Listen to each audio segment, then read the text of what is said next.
एक दिवस शंकर पार्वती कैलास पर्वतावरती बसलेली असताना पार्वतीनं शंकरांना विचारलं की म्हणजे महाराज सर्व व्रतांमध्ये असं उत्तम व्रत कोणतं आहे ते आपण मला सांगा की जे श्रम थोडे आणि फल पुष्कळ प्राप्त होईल असं एखादं व्रत असेल तर आपण मला सांगा आणि मी कोणत्या पुण्याईने आपल्याला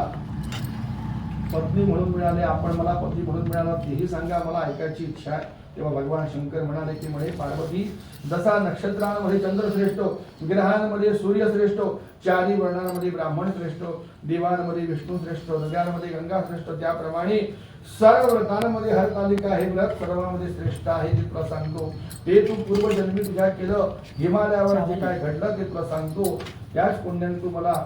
प्राप्त झालीस तेही आहे। हे व्रत भाद्रपद महिन्यातील पहिल्या तृतीयेला करावं ते पूर्वी तू केलंस आणि ते तुला आता सांगतो की तू लहानपणी तू मला प्राप्त व्हावं म्हणून या हेतूने मोठं तप केलं। 64 वर्ष झाडाची पिकलेली पानं खाऊन होतीस थंडीमध्ये पावसाळ्यामध्ये उन्हाळ्यामध्ये तिघेही तू सहन केलीस त्या ठिकाणी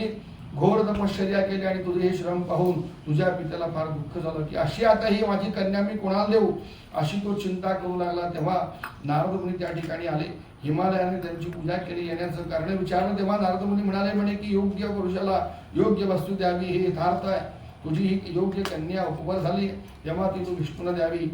आणि विष्णू तिच्यासाठी योग्य असे मला वाटते आणि म्हणून मी या ठिकाणी आलेलो आहे। हिमालयाला फार मोठा आनंद झाला त्याने ही गोष्ट कबूल केली आणि मग नंतर नारद मुनी त्या ठिकाणी निघून विष्णूंकडे आले आणि विष्णूंना सांगितलं की मी आपला विवाह निश्चित करून आलेलो आहे। इकडे तू घरातून जी नारद गेल्यानंतर निघाली तुला ती गोष्ट सांगितली तेव्हा तुला ती रुचली नाही आवडली नाहीस तेव्हा म्हणून तू रागाने सखीसह घोर अरण्यामध्ये गेली आणि मग महादेवापासून मला दुसरा पती करणे नाही असा माझा निश्चय आहे। असं असूनही माझ्या पित्याने मला विष्णू देण्याचं कबूल केलं आता काय करावं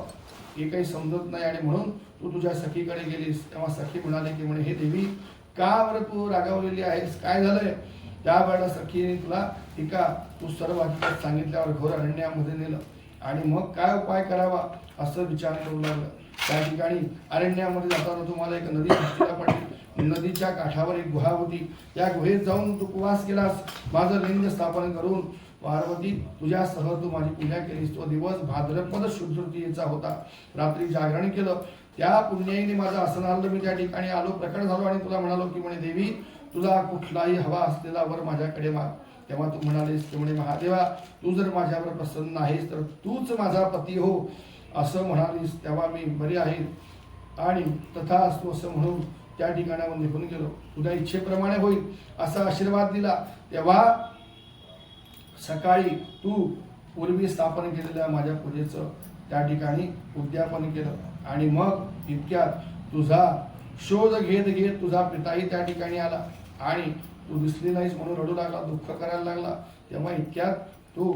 नदीच्या काठावरती दोन मुली निजलेल्या अवस्थेमध्ये गुहेत दिसल्या तेव्हा त्याला आनंद झाला आणि मग विचारलं की म्हणे हे मुली तू या ठिकाणी घोर अरण्यामध्ये जंगलामध्ये येऊन काय राहिलीस त्यावेळेला तू सांगितलं की बाबा तुम्ही मला शंकराला अर्पण करणार असाल तरच मी घरी परतेन न पेक्षा मी इथेच राहावे असा माझा निश्चय आहे। मग तुझ्या म्हणण्याप्रमाणे सर्व करतो असं म्हणून तुझ्या पित्याने तुला घरी नेलं आणि मग भगवान शंकर म्हणजे मला स्वतः तुला अर्पण केलं आणि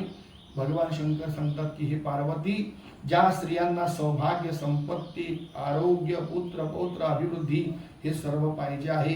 त्यांनी हे व्रत करावं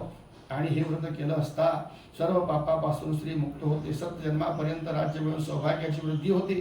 भाद्रपद शुद्ध तृतीयेला जर कोणी स्त्री आहार करेल तर ती 7 जन्मापर्यंत वंद्या होईल तिला प्रत्येक जन्मी वैधव्य प्राप्त होईल दारिद्र्य येईल पुत्र शोक होईल स्वभावाने अत्यंत कर्कशा होईल अंती दुःखी होईल जीव उपवास करणार नाही ती भयंकर नरकामध्ये पडेल आणि म्हणून दुसऱ्या दिवशी पारण्याच्या वेळी सोन्याचे रुपयाचे तांब्याचे वेळूचे अथवा मातीचे असे जिला अनुकूल असेल तसे पात्र घेऊन त्यात डाळ तांदूळ वगैरे भोजनाचे पदार्थ घालून वस्त्र फल दक्षिणा यासह ते वायन ब्राह्मणास दान करावं आणि नंतर ते पारण करावं. हे पार्वती, याप्रमाणे जी स्त्रीव्रत करेल ती तुझ्यासारखी आपल्या भरत्या सन्मान होईल व हे लोकी अनेक उत्तम भोग भोगून अंती शंकराचं सायुज्य तिला प्राप्त होईल. हजार अश्वमेध व शेकडो वाजपेयी यत्न केल्याचे फल प्राप्त व्हावयाचे ते या कथा श्रवणाच्या युगाने मनुष्याला प्राप्त होते. आणि म्हणून महादेव म्हणतात की म्हणे हे देवी, हे व्रत तुला निवेदन केलं ते केवळ या व्रताच्या आचरणाने कोट्यावधी फल यत्न केल्याचं फल प्राप्त होतो. इति भविष्योत्तर पुराणे हरिगौरी संवादे हरतालिका व्रतकथाया परिपूर्ण वस्तु परिपूर्ण काम श्री उमा महेश्वर देवता चरणविंदार्पणमस्तु.